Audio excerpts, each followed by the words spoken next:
ശ്രീദേവി മഹാഭാഗവതത്തിലെ മറ്റൊരു കഥയാണ് തുളസീദേവി ചരിതം. എന്താണ് കഥ? ജനമേജയ മഹാരാജാവ് വ്യാസമഹർഷിയോട് ചോദിക്കുന്നത്, മഹാലക്ഷ്മി ദേവിയെ സരസ്വതീ ദേവി ശപിച്ചിട്ട് അതിൻ്റെ ഫലം എന്തായി എന്ന് ചോദിക്കുന്ന. അപ്പം വ്യാസമഹർഷി പറഞ്ഞു കൊടുക്കുന്നതാണ് കഥ. എന്താ കഥ? ധർമ്മധ്വജൻ എന്ന രാജാവിന് ഒരു പത്നി ഉണ്ടായിരുന്നു. പത്നിയുടെ പേരെന്തായിരുന്നു? മാധവി. അങ്ങനെ ഒരു ദിവസം മാധവിയും ധർമ്മധ്വജ മഹാരാജാവും കൂടി കാനനവാസത്തിന് വേണ്ടിയിട്ട് പോകുന്നതാ. അങ്ങനെ പർവ്വതത്തിലുള്ള വള്ളിക്കുടിലുകളിലും നീലത്താമരപ്പൊയ്കളിലൊക്കെ അങ്ങനെ വിഹരിച്ചിട്ട് ഇവരങ്ങനെ ഉല്ലാസലീലകളാടിയിട്ട് കാനനവാസം ചെയ്യുന്ന കാലത്ത് മാധവി ഗർഭിണിയാവും. ഇപ്പം എന്താ, കമലാകാന്തൻ പണ്ട് കൽപ്പിച്ചതനുസരിച്ച് ആരായിരിക്കും ആ ഉദരത്തിൽ പ്രവേശിച്ചത്? ലക്ഷ്മി ദേവിയാണ് ആ ഉദരത്തിൽ പ്രവേശിച്ചത്. അങ്ങനെ രാജധാനിയിൽ രാജാവും പത്നിയും തിരിച്ചു വരും. പിന്നെ കുറേ സമയങ്ങൾ, അങ്ങനെ കുറേ മാസങ്ങൾ കടന്നു പോകുമ്പോൾ ഒരു കാർത്തിക മാസത്തിൽ ഒരു വെള്ളിയാഴ്ചയും പൗർണമിയും ചേർന്ന ദിവസം ശുഭലഗ്നത്തിൽ ഗ്രഹങ്ങളെല്ലാം ശുഭരാശികളിൽ നിൽക്കവേ ആര് ഒരു പെൺപൈതലിനെ പ്രസവിക്കും? മാധവി ഒരു പെൺകുട്ടിയെ പ്രസവിക്കും.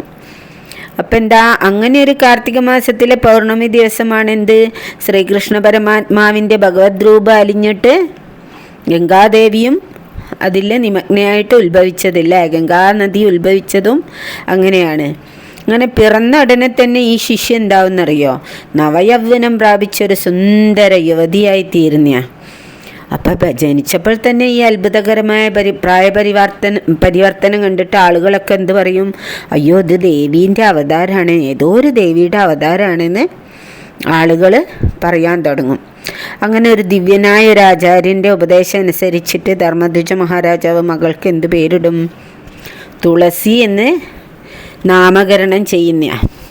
പിന്നെ തുളസീദേവി എന്താ അധികകാലം മാതാപിതാക്കളോടൊപ്പം ജീവിക്കൂല. എന്താണ്, അതിനു മുൻപ് തന്നെ സർവ്വലൗകിക സുഖങ്ങളും പരിത്യജിച്ച് ആരോടൊന്നും പറയാതെ ഒരു ദിവസം എന്താക്കൂ? തപസ് ചെയ്യാനായിട്ട് എവിടേക്കാണ് പോണേ? ബദരി ആശ്രമത്തിലേക്ക് പുറപ്പെടുന്നതാ. എന്താണ് മനസ്സിൽ ഒരാഗ്രഹമുള്ളത്? എന്തിനാ തപസ് ചെയ്യുന്നത്? സാക്ഷാൽ വൈകുണ്ഠപതി ശ്രീനാരായണൻ എന്താണ് തൻ്റെ ഭർത്താവാകണമേ എന്ന് മനസ്സിൽ ധ്യാനിച്ചു കൊണ്ടിട്ട് ആ പെൺകുട്ടി അവിടെ തപസ് അനുഷ്ഠിക്കുന്നതാ. അപ്പോൾ തപസ് അനുഷ്ഠിക്കുമ്പോൾ എന്താ, മഞ്ഞും മഴയും വെയിലും കാറ്റും ഒന്നും ആ പെൺകുട്ടി അറിഞ്ഞതില്ല. കാരണം ഭഗവാനെ മാത്രം മനസ്സിൽ സദാസമയം എന്താണ്, സച്ചിദാനന്ദമൂർത്തിയായ ശ്രീ വിഷ്ണു ഭഗവാനിൽ തന്നെ മനസ്സർപ്പിച്ചിട്ട് എന്താണ് തപസ് ചെയ്തുകൊണ്ടിരിക്കുകയാണ്. അപ്പോൾ ഒരു ദിവസം കരുണാമയനായ കമലാസന് ആരെ മുന്നിൽ പ്രത്യക്ഷപ്പെടും? ഈ തുളസിയുടെ മുന്നിൽ പ്രത്യക്ഷപ്പെട്ടിട്ട് എന്ത് പറയും? വത്സേ, നിൻ്റെ ആഗ്രഹം ജിരേണ സാധിക്കുമെന്ന് പറഞ്ഞിട്ട് അന്തർദാനം ചെയ്യും. അപ്പോൾ അവളെ സംബന്ധിച്ചൊരു പൂർവ്വകഥ കൂടിയുണ്ട്. എന്താണ്? കഴിഞ്ഞ മന്വന്തരത്തിൽ ശ്രീകൃഷ്ണൻ അങ്ങനെ ഗോപസ്ത്രീകളൊക്കെ ആയിട്ട് ഉല്ലസിച്ച് ആനന്ദിച്ചു കൊണ്ടിരുന്ന സുന്ദര വൃന്ദാവനത്തിൽ എന്താണ്, കാളിന്തി തീരത്ത് സരസ്വതീ ദേവിയുടെ ശാപത്തിൻ്റെ ഫലമായി സരസ്വതീദേവി ശപിക്കുന്നത് എന്താണ്? നീ ഒരു ചെടിയായി വളരട്ടെ എന്നാണ് ശപിക്കുന്നത് അല്ലേ? ത്രിദേവി കലഹത്തിൽ പറഞ്ഞിട്ടുണ്ട്. അപ്പോൾ സരസ്വതീ ദേവിയുടെ ശാപത്തിൻ്റെ ഫലമായിട്ട് ലക്ഷ്മി ദേവി ഒരു തുളസി ചെടിയായിട്ട് തഴച്ച് വളർന്ന് അങ്ങനെ നിൽക്കുന്നുണ്ടായിരുന്നു. അപ്പം എന്താ, നിത്യവും വൃന്ദാവന വിഹാരിയായ ബാലഗോപാലകൃഷ്ണൻ എന്താ ഒടക്കൊഴൽ ഊതിക്കൊണ്ട് എന്താണ് അവിടെ വരും. ദിവസം വന്നിട്ട് ആ തുളസീൻ്റെ പൂവും ദളങ്ങളും അടർത്തിയിട്ട് തൻ്റെ തിരുമൗലിയിൽ ചൂടുമായിരുന്നു. ഭഗവാൻ ഏറ്റവും പ്രിയാണ് തുളസി.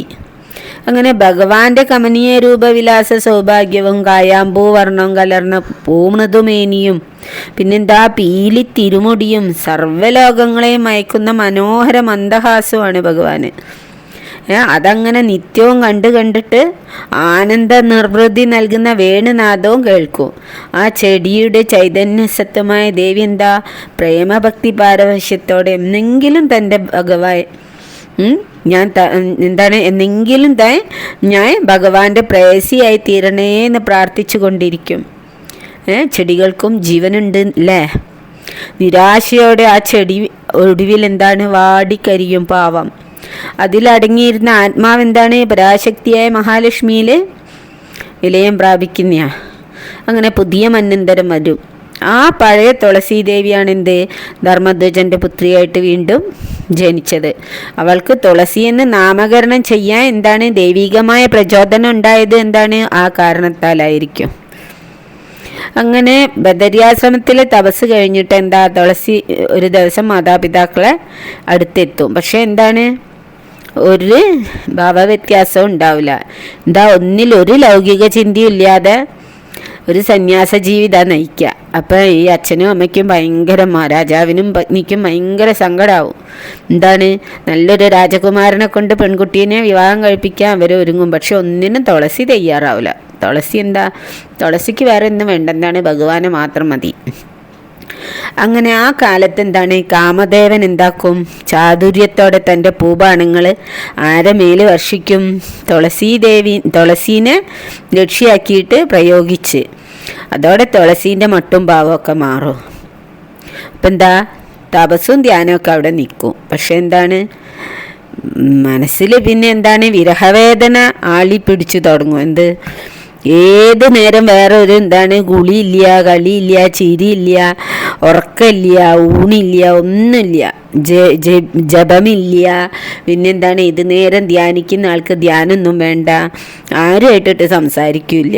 ഏത് നേരം ഇതേ ചിന്തയുള്ളൂ. എന്ത് എൻ്റെ കൃഷ്ണൻ എപ്പം വരും, എന്താണ് എൻ്റെ പ്രാണവല്ലഭനായ കൃഷ്ണൻ എപ്പോൾ വരുന്നു മാത്രം ചോദിച്ചും കൊണ്ട് അത് മാത്രമേ ചോദിക്കുള്ളൂ. ഏത് നേരം ഈ വിരഹവേദനയിൽ ഇങ്ങനെ ഈ കുട്ടി എന്ത് നീറിക്കൊണ്ടിരിക്കുകയാണ്.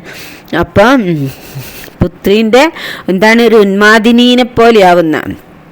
അപ്പം പുത്രീൻ്റെ എന്താണ് അസാധാരണമായ ഭാവവ്യത്യാസം കണ്ടിട്ട് ധർമ്മധ്വജ മഹാരാജാവിന് വളരെ സങ്കടം ആവും. കാരണം എന്താ രോഗമാണെങ്കിലും ഇപ്പൊക്കെ എങ്ങനെയെങ്കിലും ചികിത്സിക്കുക. ഇത് രോഗമല്ല, ഇതൊന്നിനിട്ട് സമ്മതിക്കുന്നുമില്ല. ഭഗവാനെ മാത്രം കിട്ടണം എന്ന് പറഞ്ഞാൽ ഇപ്പം ഭഗവാൻ വരണ്ടേ, എന്നാലല്ലേ കിട്ടുള്ളൂ. അങ്ങനെ എന്താ രണ്ടാമത് എവിടെ പോകും ബദരിയാശ്രമത്തിലേക്ക് തന്നെ തിരിച്ചു പോകും. എന്താണ് രാജകൊട്ടാരത്തിലെ ആർഭാടങ്ങളൊക്കെ ആനന്ദപ്രദായ ദിനചര്യകളൊക്കെ തുളസിക്ക് എന്താണ് അരോചകമായിട്ട് തോന്നിത്തുടങ്ങും. അങ്ങനെ തുളസി എന്താകും സർവവും വെടിഞ്ഞിട്ട് എവിടേക്ക് തന്നെ പോകും ബദരി ആശ്രമത്തിലേക്ക് തന്നെ തിരിച്ചു പോകും. ആ കാലത്ത് ശംഖുചൂഡ് എന്നൊരു സുന്ദര യുവാവ് ജൈഗീഷവൻ എന്ന മഹായോഗിയുടെ ഉപദേശപ്രകാരം എന്താ പുഷ്കലത്ത് പോയി തപസ് ചെയ്ത് ബ്രഹ്മദേവനിൽ നിന്നും വരങ്ങളൊക്കെ വാങ്ങി എവിടെ വന്ന് തപസ് ചെയ്യാൻ തുടങ്ങും ബദരി ആശ്രമത്തിൽ തപസ് ചെയ്യാൻ തുടങ്ങും. അപ്പോൾ തൊട്ടടുത്ത് തന്നെ ആര് ഇരുന്ന് തപസ് ചെയ്യുന്നുണ്ട് തുളസി ഇരുന്നിട്ട് ഭഗവാനെ കിട്ടണേന്നും വെച്ചിട്ട് തപസ് ചെയ്യുന്നുണ്ട്. അപ്പം പെട്ടെന്ന് കണ്ണിൽ ആര് പെടും ഈ ശംഖുചൂടൻ എന്ന യുവാവ് പെട്ടെന്ന് തുളസീൻ്റെ കണ്ണിൽ പെടും. അപ്പോൾ എന്താണ് ഈ പെട്ടെന്ന് യുവസുഭകനെ കണ്ടപ്പോൾ പെട്ടെന്ന് തന്നെ ഒരു പ്രണയം ആരോട് തോന്നും തുളസിക്ക് ശംഖുചൂടനോട് തോന്നും. അപ്പോൾ ശംഖുചൂടനും തുളസീനെ കണ്ടിട്ടുണ്ട്. അപ്പോൾ രണ്ടാൾക്കും പ്രഥമ ദർശനത്തിൽ തന്നെ എന്താണ് പരസ്പരം പ്രണയം തോന്നുന്ന. അങ്ങനെ രണ്ടാളും തമ്മാമിൽ എന്താണ് ചോദിക്കും. ശംഖുചൂടൻ ചോദിക്കും എന്താണ് ഭവതി ആരാണ് ഭദ്രയെന്ന് ചോദിക്കുന്നതാണ്. ഇപ്പം ഈ ഇളം പ്രായത്തിൽ എന്താണ് ഇതിന് തപസ്സിന് വന്നത് എന്ന് ചോദിക്കും. എന്താണ് പറഞ്ഞു കൊടുക്കുന്നത് ഞാൻ ധർമ്മധ്വജ മഹാരാജാവിൻ്റെ പുത്രിയായ തുളസിയാണ് എന്നൊക്കെ പറഞ്ഞു കൊടുക്കും. എന്തിനാ ഞാൻ വന്നത് ഞാൻ ശ്രീകൃഷ്ണ പരമാത്മാവിനെ വരനായി ലഭിക്കുവാൻ ആഗ്രഹിച്ചിട്ട് തപസ് ചെയ്യുക. പക്ഷെ ഇപ്പം എനിക്ക് മനസ്സിലായി എന്ത് അത്രയ്ക്ക് ഭാഗ്യവും പുണ്യവും ഒന്നും എനിക്കില്ലെന്ന് എനിക്ക് മനസ്സിലാവും. ഇനി ഞാനൊന്ന് ചോദിക്കട്ടെ അങ്ങാരാണ് ചോദിക്കുക. അപ്പം ശംഖുചൂടൻ എന്ത് പറയും ഞാൻ എന്താണ്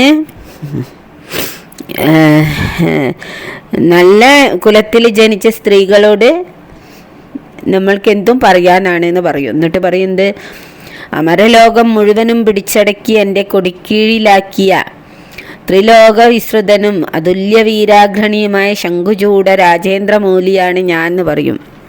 പിന്നെ എന്തൊക്കെ പറഞ്ഞു കൊടുക്കുന്നത് ഇദ്ദേഹം എപ്പോഴും പ്രാർത്ഥിക്കുന്നത് കൊണ്ട് കഴിഞ്ഞ ജന്മം ഓർമ്മയുണ്ടാവും. അപ്പോൾ പറഞ്ഞു കൊടുക്കുന്നത് എന്ത് ശ്രീകൃഷ്ണ ഭഗവാന്റെ ഇഷ്ടതോഴനായ ഗോപന്മാരിൽ സുധാമാവെന്ന ഗോപനായിരുന്നു ഞാൻ കഴിഞ്ഞ ജന്മത്തിൽ ഞാൻ സ്നേഹവാത്സല്യം കൊണ്ട് എന്നെ തോളിൽ ചുമന്നിട്ടുള്ള കണ്ണനിൽ രതിഭക്തിയോടുകൂടി വർത്തിച്ചിരുന്ന രാധികാദേവിയുടെ ശാപത്താലാണ് ഞാനിങ്ങനെ ഒരു ഗന്ധർവനായിട്ട് ജനിച്ചത്. കൃഷ്ണോപാസനാ മന്ത്രമഹാത്മ്യത്താൽ എൻ്റെ പൂർവ്വജന്മചരിത്രം എനിക്കറിയാൻ കഴിയും എന്ന് പറഞ്ഞു കൊടുക്കുകയാണ്. അപ്പം എന്താ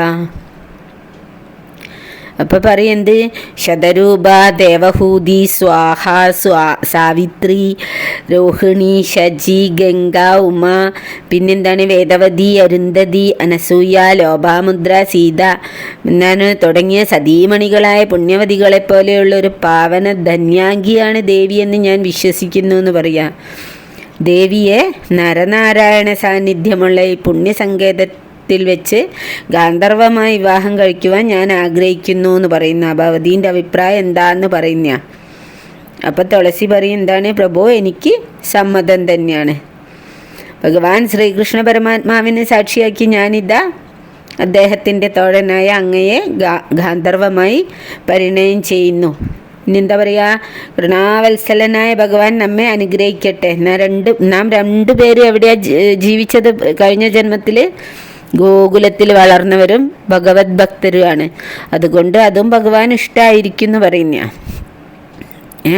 അപ്പം ശംഖുചൂടൻ എന്തു പറയും, ദേവി രണ്ടുപേരും തപസ്സിനായിട്ട് ഇവിടെ വരൂ അല്ലേ, തപസ്സിൻ്റെ ഫലമായിട്ട് എനിക്ക് ഭവതിയെയും ഭവതിക്ക് എന്നെയും വരമായിട്ട് ലഭിച്ച് അതൊരു മഹാഭാഗ്യമായിട്ട് നമുക്ക് കരുതാമെന്ന് പറയുന്ന.